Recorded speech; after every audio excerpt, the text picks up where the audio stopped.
Yo, this is Stocks and Bars, the stock market hip hop podcast, the only place you will find finance mixed with hip hop. And today, family, I got my own family on the podcast. With me today, I got my cousin, Jess Tierney. And we're going to talk about all of the ins and outs with entrepreneurship. We're going to talk about her finding her way, and her story will inspire you. Let's go.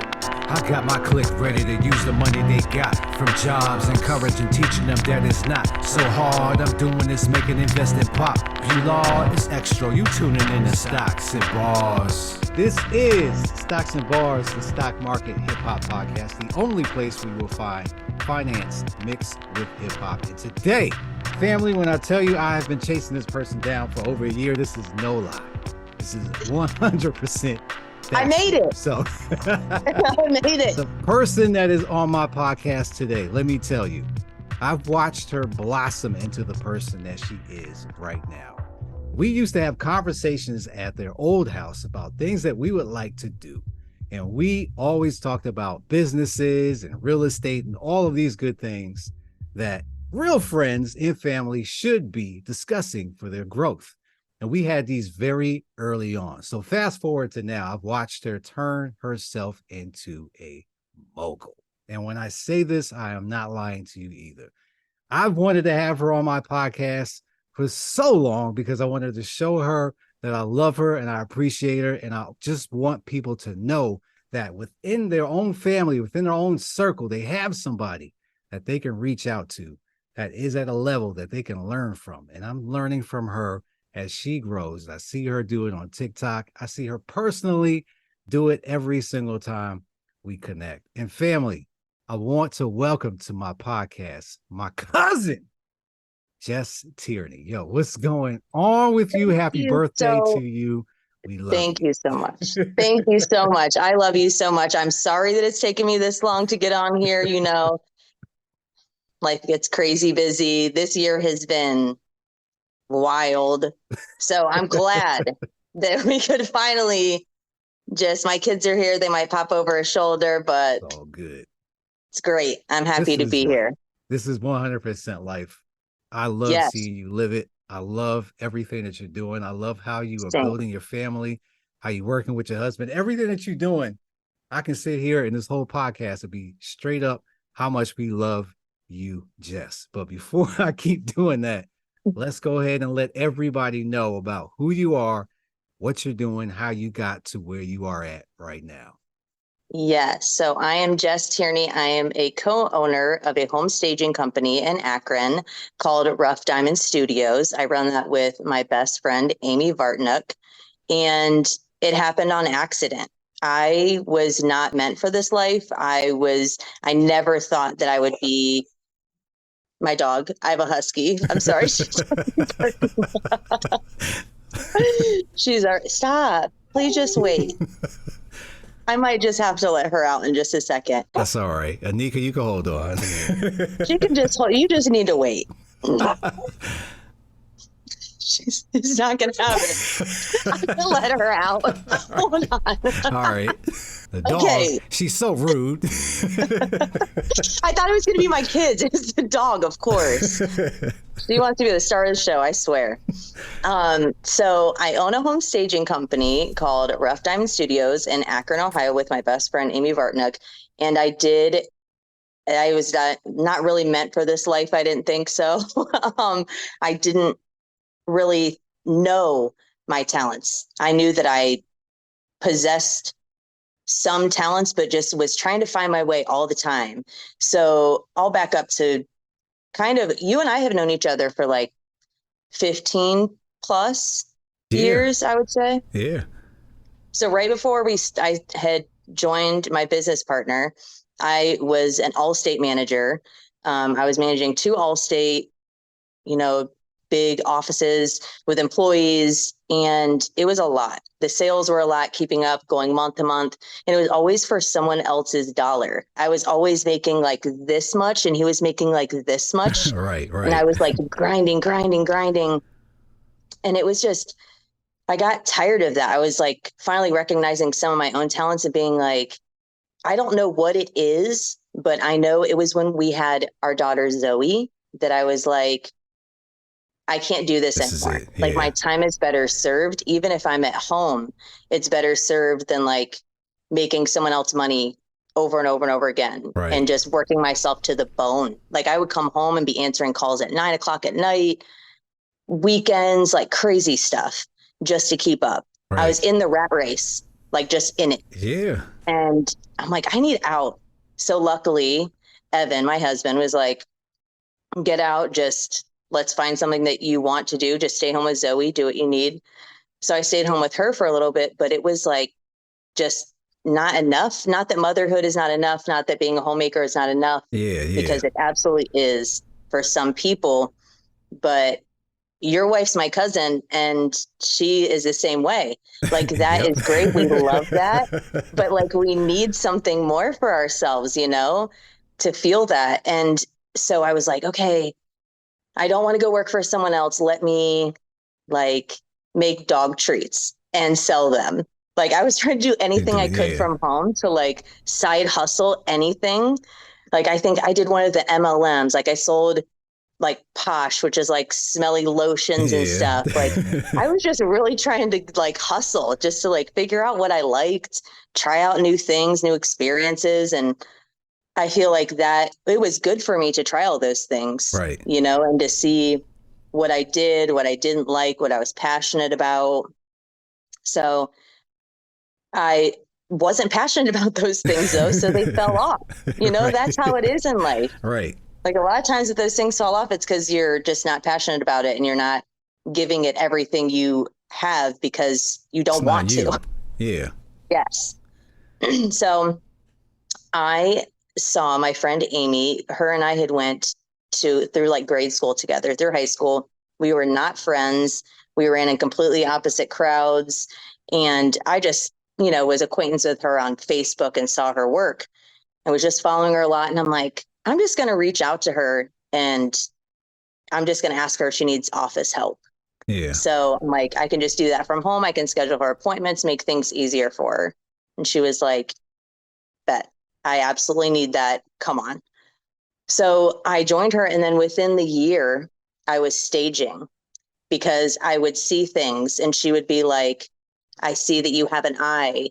Why don't you come stage with me? Why don't you come D-stage? And I just slowly started doing those things with her. And she was the one. Sometimes it's not you who realizes that you have a gift. Sometimes it's someone else That sees who it. you don't Yeah. even realize. You know, it's someone completely unsuspecting who's like, you've got something here. Come on. Yeah. And she pulled me along and was like, I knew color theory, like something as crazy as color theory, which I use every day in design. I know color theory, but because of fashion, not because of interior design. Yeah. But design is design is design. And so it took someone like Amy to like pass along those like little tidbits of wisdom and pull those things out of me that I didn't know and give me confidence to be like, that looks great. Stop touching it. Come on. You know, and I feel like the more that you do it and repetitiously, you know, things It's just come easier. organically Yeah. after that. And I feel like it's sometimes, especially in entrepreneurship, you don't realize how far you've come. I was just talking Yeah. about that today with Amy. Is like where we sit today, we're not where we want to be necessarily. But But compared to where you were at before, yeah, yes, you're a distance away. Yeah. it's, I mean, even the like mental growth that it takes to get through. I mean, something as simple as COVID, like we could have lost our business during COVID Right. because people thought that a home staging business was probably crazy busy because the housing market was banging. But we weren't, because houses were selling for $50,000, $100,000 over ask. So they didn't need us. They didn't Right. need us to Right. stage. By the time we would stage, we'd have to get it out, you know, within 2 days. Yeah. Yeah. So, It was moving. Yeah. and we understood that, but you know, there's always room for stagers somewhere in the market. So we were able to like keep our doors alive by pivoting, by, you know, doing more consultations for people, taking on more redesign work. So sometimes it's like not having an ego to be like, I'm going to keep just like hammering at it. Yeah. It's like, instead, I got to pivot a little bit. Yeah, you had to adapt to what the environment was telling you. Like, this ain't gonna work right now. Yes. Yeah. Yes, because we would have closed our doors if we would have like kept at that. Right. Or thinking that you have to do things that other businesses are doing that are like yours. Like in home staging, it's a very new field. Like there are not a ton of home staging companies out there. So people do things very differently, but it's easy to get caught up in that, like, oh, well, this person This is has how a you do it. box truck Yeah. with their name on the side. Fancy. Yeah, So I need to gotta do that. Yeah. Do you follow and then like, nah, Yeah. that costs a lot. No, I don't. No, I don't. That costs a lot of money. Just a and flex the thing for is, during just somebody COVID, else. yes, during COVID, if we would have had that truck, we would have had extra costs. We would have, Right. had maintenance. We wouldn't have been able to afford it. That could have put our business under too. So business gets hard sometimes. You just gotta keep pivoting through it and work your way out. And I Right. feel like we finally got out of that and we're seeing the light, which Yeah. feels good. Yeah, I want to bring it back to a point that you brought up about seeing somebody else seeing a light in you, because you were lost in some aspects where you didn't know exactly what you wanted to do, but you knew you wanted to do something, and you were Yes. able to connect with somebody who was actually able to connect you with what you were good at. And then also shout out to your husband for being able to have the opportunity to put you Yes. in a position to even have that opportunity to say, 1,000,000%. yeah, to say, hey, Yeah. you know what, fall back, find you, and we got you no matter what. And Yeah. then part It's two him believing happened. in me too. Yeah. Yeah. And knowing that like there's something there, but she needs to find it, you know? Yeah. And a lot of times people run into this where they don't see themselves, you get drowned out because in the rat race that you talked about, a lot of people just continually play in it. And once they get out of it, they get lost. They have no idea what to do anymore. They lost themselves. They just got Yes. used to being in a company and being part of the cog in the wheel. And once they're no Totally. longer the cog, it's like, wait, this is different, and that's difficult. So It is. I want you to highlight a couple of things for me. What was the biggest transition that you had to make? Because when you made that decision that I'm not going to run these offices anymore, I'm going to be an entrepreneur. What was the biggest thing that you learned up to date when you made that transition? Oh, I would say to let my ego go. Ego. Okay. Hmm. I would say to let my ego go. He was like, hold up, I'm Jess. Yeah, like Who know is that you? you have, like, be confident, but let your ego go to where like you don't care anymore. Because sometimes ego can even lead to those things where other people's thoughts are controlling how you see yourself. That can be part of ego too. Yeah. So I feel like being able to be confident in myself and not have an ego to let things drive our business one way or another was super helpful. Giving myself grace, not being so hard on myself. That's a tough one. That's a tough I'm one right there. still working Yeah. on that. You probably know me very well. And I'm probably my own worst critic. This is everybody suffers with this. This is why I'm glad you brought this up. A lot of people don't understand how to get that monkey off their back, that you don't have to be perfect. You just need to keep moving. No. That's it. And it's something new, even like our kids are the best example of this. Like Chloe just went to preschool, a new preschool for the first day, and she was scared because it was new. Right. New things are scary, but you just have to grit, I guess, is another one. You have to have the grit to just keep going because there are going to be hard days, but you have to like let your passion and your grit know that you just need to keep getting up and doing it again because no one else is going to do it for you. Right. I don't have a boss who's like, you need to be here, you're fired. It's me. It's Amy. That's it, So I think that it definitely has a lot to do with it too. All Having right. passion, having passion for what you do Passion has for to your has to come paycheck. into play. Yeah. Yeah, I want to bring up something else here. Right. So you mentioned that you were looking for yourself. So that obviously means that you knew there was a spark there. So I want you to highlight, your upbringing. What do you know from growing up that you can remember like, hey, this might actually be something that I can actually take advantage of in the future. So let's go back into Yeah. the time machine and let's talk about young Jess. What was young Jess thinking about? Yeah. I loved fashion. I loved trends. I loved keeping up. I was always watching music videos. I was always just like, TRL was the thing at the Right. time. You just had to like stay on the up and up, right? Um, so I feel like that was like a definite strength. And I liked people.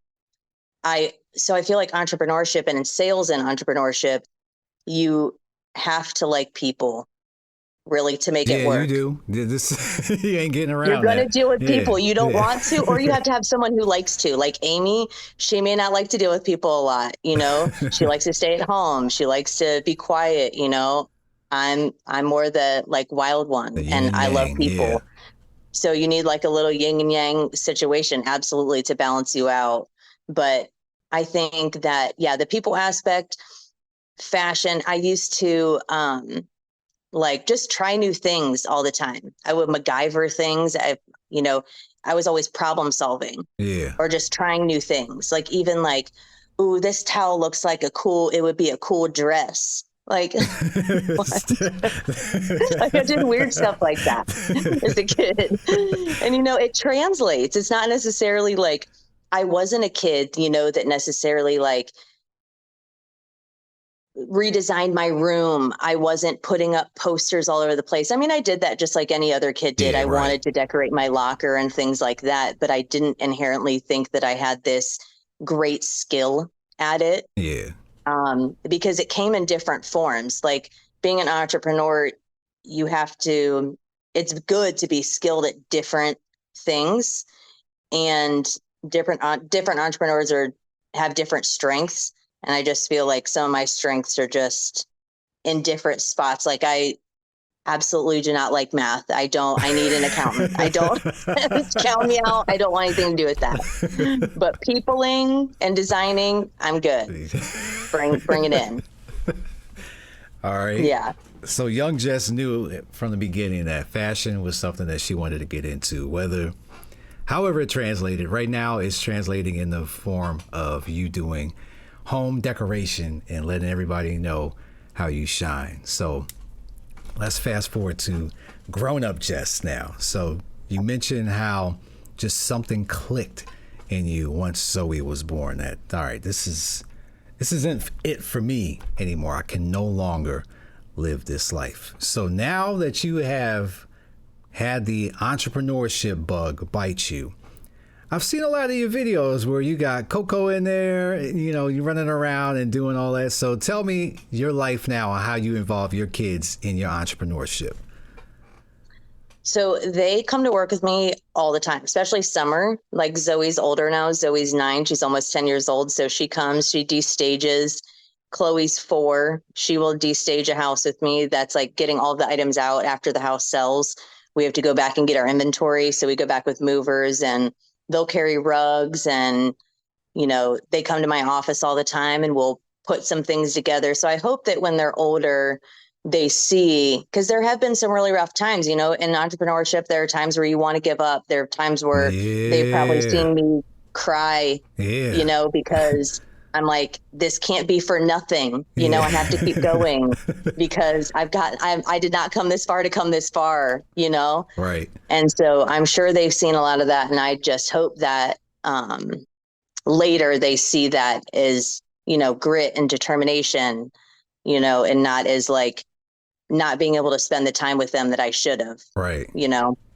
Because Yeah. that's hard, especially as a mother, deciding, because Evan has a lot of times been like, he always keeps every door open for me. I love my husband for that. He always keeps every door completely open. If you want to stay home, stay home. If this isn't for you and it's not your passion anymore, go figure it out. And I think him being able to do that too has helped me like push myself through it, because I'm like, no, I got this. I know, because I finally found my passion now. I know what it is. I know what I'm good at. I can stand on a soapbox and talk about staging for hours and tell you how good of an investment it is and how you need it in your life, So, and sometimes it's knowing those gifts too, that you have something to give back to people that will make you not give up. Because I'm like, I've helped so many people. I know I have more people to help. Not that I'm out here saving the world with home staging, right? But right. It's something of value, to be giving back. So sometimes that helps get through those tough times too, for sure. So I want to highlight something too about time. You mentioned the time. You've talked about, your stages in life.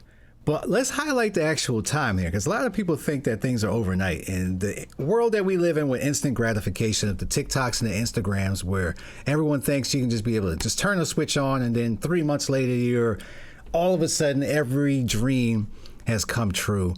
And we got to bring it back to reality. So let everybody know, from the point that you made this decision to where you are right now, what does that time look like?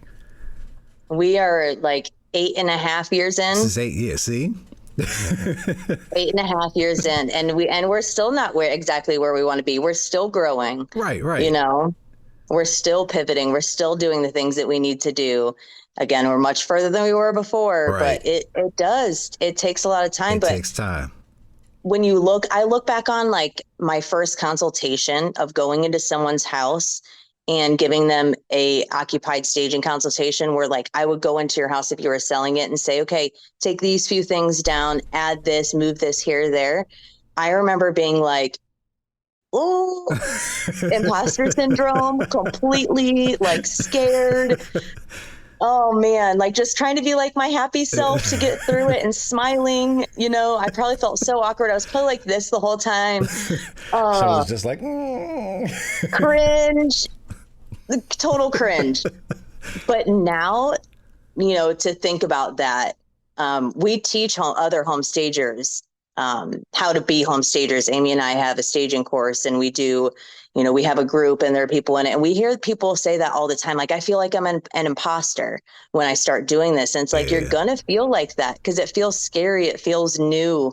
But the more it's a muscle, the more that you do it, the more that you keep showing up, the better that you're going to be. Right. But if you don't show up, you're getting nowhere. You're not getting to the 100-yard line. You're not even getting to the 2-yard line, So you gotta start somewhere. Scary, but starting somewhere is the most important thing. I can't emphasize that enough. The best time to start now, the next best time would have been to start yesterday. That's the only way that you can ever emphasize it. I wish I would have started 5 years earlier. Yeah, see, and once you get started, you get mad at yourself because, like, man, what was I doing when I was in 3rd grade? Why wasn't I trading stocks back in elementary school? What's wrong with me? Why wasn't I business planning, getting serious? Nobody was talking to me about this. So we highlighted the 8 years that you're at right now and more, because this is constantly evolving. When you're a business owner, you never get comfortable. There's always a point where, you hit a nice stride, but even then, a gear shift. Next thing you know, you're doing something else. You either level up or something happens and you got to pivot like you've talked about. So I want to also highlight the struggles. The struggles are what make you. Everybody has to go through a struggle. Coal does not turn into a diamond unless it gets pressure. And everybody needs to understand that to become the best version of yourself, you're going to go through some things. So what is something that you've gone through that has made you a better you today?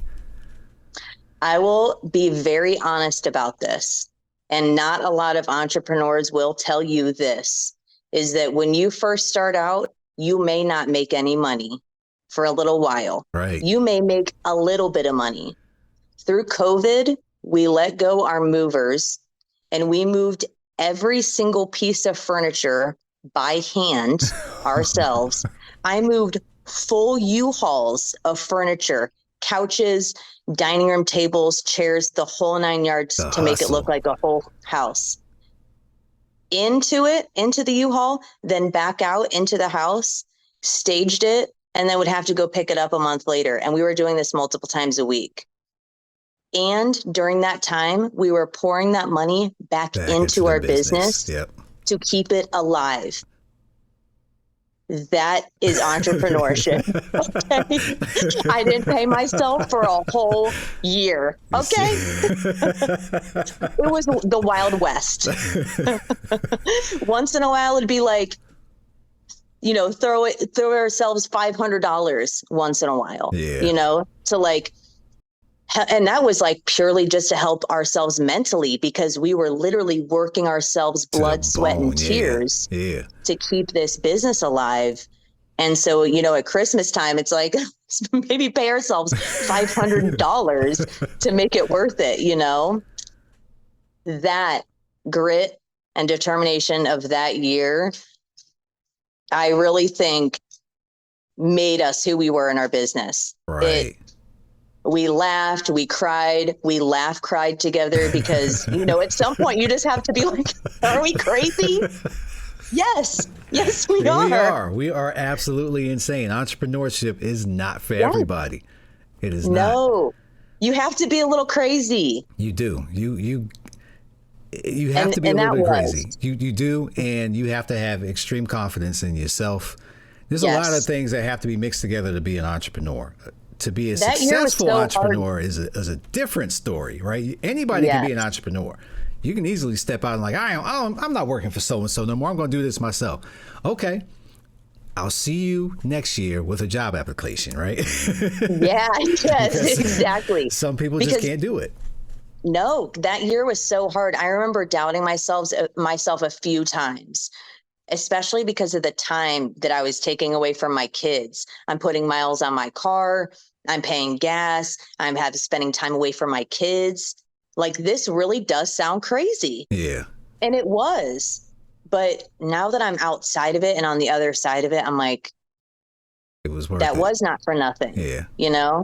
That was hard, but I learned countless lessons that year about myself, about our business, about my life, about patience. We always learning about ourselves. Always. Yes. Forever. I have a theory that most people do not know themselves like in any capacity until at least 30. At least 30. You got to have 30 under the belt to at least know, okay, that's why I do that. Like, these are things that you pick up on, because right now you just kind of go through motions and you're around different circles and you just kind of exist. And then all of a sudden this ecosystem comes around and kids really change your life, right? And you're like, wait a minute. Okay, I got to understand why the heck this happens. And then it clicks. Yep. And all of a sudden then you start realizing other things about it. And you don't really get the full capacity of yourself, because now you're catching up to all the years of things that you've done. And you're like, that's why I did it. And now you're readjusting and a new person comes out. And then all of a sudden you have to adjust to that new person that you just became. Like, life is wild. That's why I think that self-reflection, I never really understood self-reflection until the last couple years because of that. Yeah. Because you grow, you become this new person, and you keep looking back at yourself being like, wow, that was wild. Like, why don't we do that right now? Why don't we do that now so we see and so we can appreciate that stage that we're in now, instead of looking back on it later and being like, that was great. Like, we should probably take celebration in that now once in a while. Yeah. Yes. Yeah. And this is why I do what I do with the podcast too, to help people do that self-reflection. Like, no lie, just every night I self-reflect. Every single night I do an engine check of why, okay, what happened today? What could I be better at? What did I do great at? What did I do not so great at? And how can I improve on that tomorrow? Every night. These are the questions that I ask myself before I go to sleep. And then I come back, hopefully better. I'm not going to sit here and say I don't repeat the same mistakes, because that's a lie. Especially with children. They push your buttons And you'd be like, Yes. okay, yesterday, dear Lord, I said I was not going to do that. Well, please help me today. Help me in this time of tribulation. Please, and I will get Yes. through. Yes, I have those conversations too. All right, so let's pivot here. All right, so now we're business owners. We're successful. All right, and I want to also highlight, you got a book out there, right? You talked about how you're helping other home stagers and get over that hump. So when it comes to the home staging, what is like a typical, I don't want to say, is it a contract? Like what is like the business model that's typical when it comes to home staging? So I'm looking to sell my home, or I'm a realtor. I get you in, you tell me what. Yeah, so you would just fill out a form on our website saying that you're looking for home staging. I would reach out to you and I would do a walkthrough with you. Especially if you were like a new person, I would meet you there at the house, and we do vacant staging. So it has to be completely empty, nothing in it. And then we would walk through the house and just let them know which houses we would stage. We go back and just put together a quote for them and a proposal and email that over and let them know after we've done the walkthrough, our assessment of what we think would help them sell the house for the most possible money. Because sometimes there are home stagers out there who want to stage the whole house. We live in the Midwest. We live in Ohio. People don't have money like that. We're not staging $4, $5, $8 million houses. We're selling yet. This is the positive show. Yeah. Most of the houses that we do are between 300,000 and 500,000. And sometimes, under down to 100,000. But those are the ones that we can help the most, honestly. And those are the ones who need it, really, because it's helping the people that are living in our neighborhoods that are, we're helping the neighborhoods, have, just higher equity. We're just helping everyone. We're helping the homeowner makes more money. We make money. The realtor looks good and has a portfolio. We have a portfolio. So home staging just works out for everyone. Yeah. Yes, it's a win-win-win. But sometimes people like to stage the whole house, but our walkthroughs are so that way we can decide which rooms we want to stage. We always stage the main ones, like the living room, dining room, and kitchen and baths. But sometimes you need to explain a weird room, or sometimes if there's like a really nice bedroom, you want to showcase it. Room. Yeah. Like people, you should see some of the crazy houses that we go into where you're like, if I walk into it and I'm like, I don't even know what this room is, you're staging that room. Because if I don't know what it is, definitely the people who come in here won't know what it is either. We've seen some weird stuff. So yeah, we just let people know which rooms to stage, and we do that within budget. We don't want to stage rooms that we don't think that people are going to get a return on investment, because that doesn't help us as a business either. That doesn't make us look good. So we like to just keep it budget friendly and do what they need that's going to make them a lot of money. That's it for part 1 of this conversation. Make sure that you check out part 2 next week.